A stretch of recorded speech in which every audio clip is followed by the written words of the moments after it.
இந்த question ப்ரீவியஸா SSC எக்ஸாம்ல கேட்டிருக்காங்க. அதாவது கமல் அப்படிங்கிறவரு தனியா ஒரு வேலையை 15 நாள்ல செஞ்சு முடிப்பாரு. விமல் அப்படிங்கிறவரு கமலை விட 50% கூடுதல் திறமை வாய்ந்தவர் எனில் விமல் மட்டும் அந்த வேலையை தனியே எத்தனை நாட்கள் செய்து முடிப்பார் கேட்கறாங்க. டைம் அண்ட் ஒர்க்ல இந்த மாடல் சம் கேட்டாங்களா, எப்படி குயிக்கா சால்வ் பண்ணாங்க பார்க்கலாம். விமல் என்பவர் கமலை விட 50% திறமை வாய்ந்தவர் அப்படிங்கிறாங்க.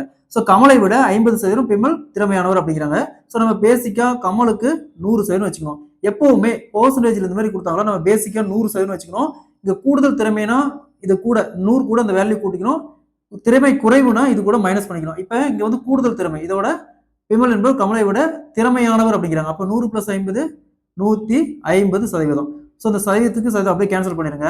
இங்க 100 இருக்குது, 100, இங்க 150 இருக்குது. நெக்ஸ்ட் அவங்க என்ன கேட்கறாங்க, விமல் எத்தனை நாளைக்கு தனியா அந்த வேலையை செஞ்சு முடிவார் அப்படிங்கிறாங்க.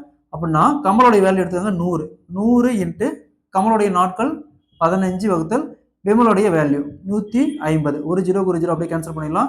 ஸோ இங்கே கேன்சல் பண்ணால் 15 அப்படியே கேன்சல் போயிடும். மீதி பார்த்தோம்னா 10 இருக்கும். ஸோ அப்போ விமல் என்பவர் தனியாக அந்த வேலையை 10 நாட்கள் செய்து முடிப்பார். Option B is the correct answer.